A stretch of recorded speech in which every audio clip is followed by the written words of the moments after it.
In the last little while, I've created a few videos offering my best advice in choosing your first keyboard or electric piano. I've talked about key features that I think are really important for you to get in a keyboard. I've talked about cost considerations and given you ideas on what to expect at different price points. Today, I'd like to talk about a concern that very naturally comes up when you are about to spend a lot of money on a piece of technology, which is, how can I avoid buying an instrument that is going to become obsolete or outdated in a couple of years? If you've lived through a number of generations of phones or video game consoles, you know how painful it is to reach for a device that you spent an inordinate amount of money on just a few years ago, and for it to not turn on or not connect because the technology has just become outdated. So how can we avoid that experience when we are purchasing a keyboard? Well, this is a really great question, and before I go on, I'd really like to thank my viewer Jason for asking this question. This video is directly inspired by a question that he left in a YouTube comment, so thank you, Jason, for asking this question and giving us the opportunity to talk about it together. And for those of you who are new to this channel, I encourage you, if you have any questions about anything that I say here today, please leave your questions in the comments. A lot of my videos come directly from my viewers, and I would love to have you join our musical community. So with that, let's keep going and talk about how we can avoid buying a keyboard that is going to become obsolete. So I think an important distinction to make is the different kinds of outdatedness that there can possibly be in a keyboard. So one is obviously the technological advancement that happens with technology. This kind of advancement I see as being linear, in that once we find better ways of doing things, there's basically no going back. And so this kind of innovation tends to just kind of move forward in the future. And yes, once your technology is outdated, it is outdated. But there is a second kind of outdatedness that I think is also important for us to consider, and that is the outdatedness that comes with things that fall out of fashion or fall out of trend. And the issue here isn't so much that you can't use your technology, it's more that you don't want to use your technology because it doesn't feel fresh or new or exciting anymore. So with something like this, I'm thinking, for example, like mom jeans. Mom jeans were really popular in the 80s. Everybody wanted them. Everyone thought they looked great. And they were on trend for a while. But then as the trend started to subside into the 90s, no one really wanted them anymore. And so people stopped wearing them. And you couldn't even sell your mom jeans if you wanted to because no one was interested in buying them because it had fallen out of fashion. So this kind of outdatedness, I think, actually is a little bit more circular or cyclical than technological advancement, because things that fall out of fashion can come back into fashion again. It just takes a really long time.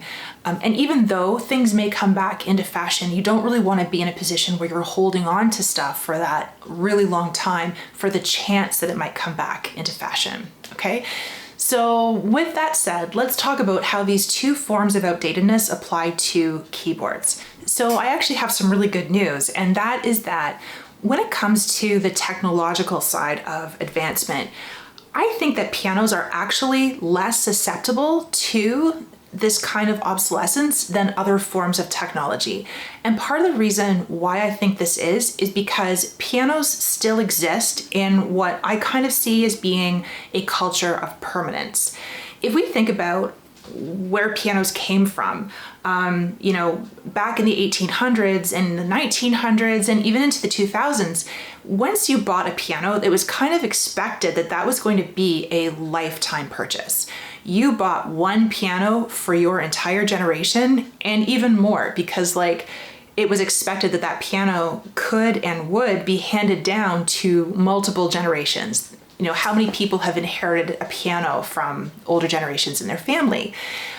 I feel like the same culture of permanence exists in the world of electric keyboards, where keyboards that have been made by reputable brands who want to maintain the value of their branding create instruments that will last.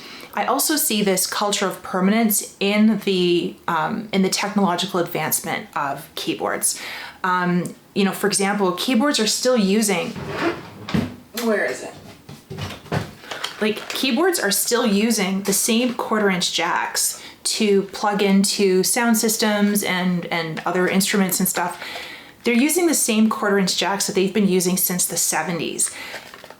Keyboard innovation does not move very fast. Another example is like MIDI cables. So MIDI cables are started out as being these like 5-pronged cables, and even as technology advanced and they started using USB for their MIDI cables instead, it was a long time before they rolled that out exclusively, okay? Like, I'm talking years and years where keyboards started with the 5-prong MIDI, then they added the USB option, and it was years that they maintained both having a MIDI 5-prong and USB MIDI cable in the same keyboards, until now I think you are starting to see keyboards that are USB MIDI only, but like that took years.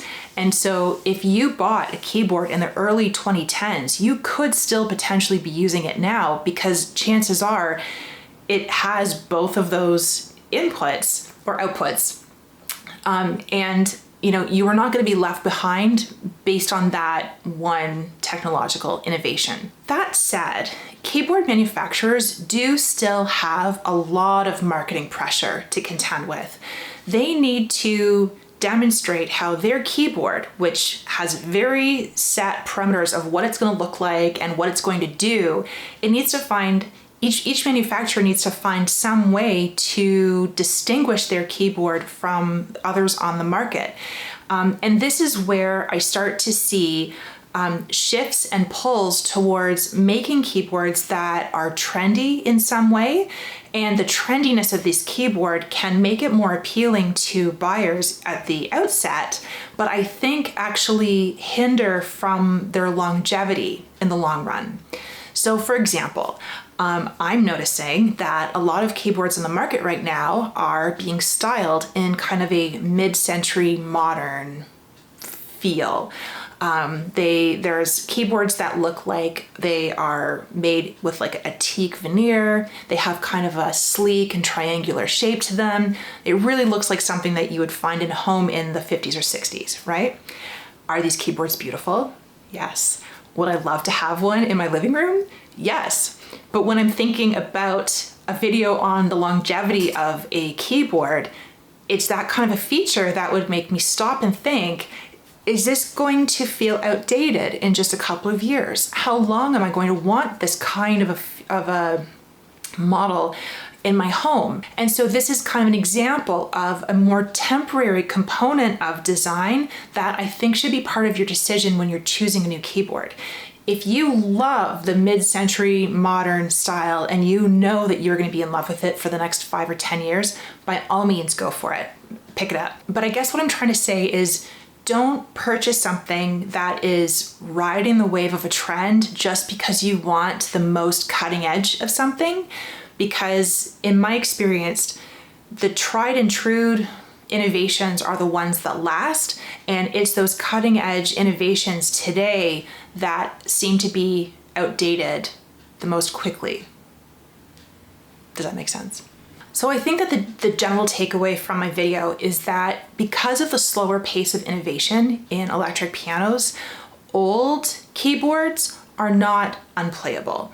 If you've watched my previous videos and you've focused on these features that I mentioned as being really important, having good quality touch sensitivity, having a sustain pedal, having weighted keys, coming from a brand name that you trust, if you've gone ahead and made your purchase with those considerations in mind, whatever keyboard you pick up today is going to last. It will have longevity, and it will likely continue to have resale value years into the future.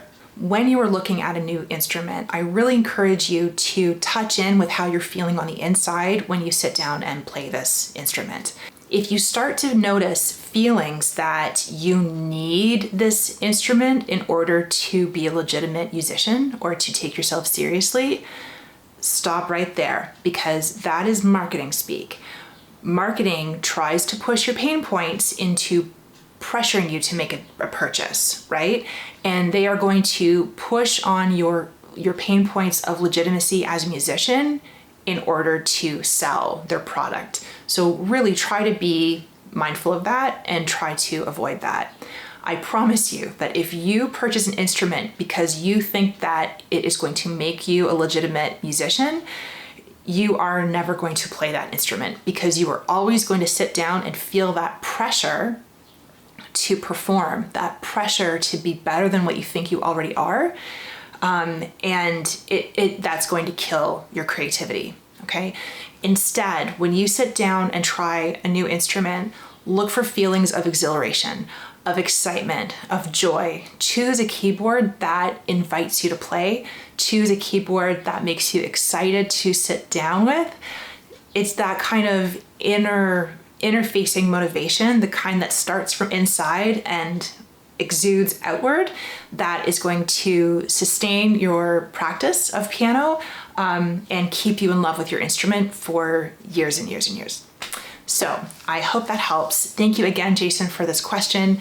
If anybody has any further questions about this, I'm really happy to talk more about it. So just leave a comment below. Take care.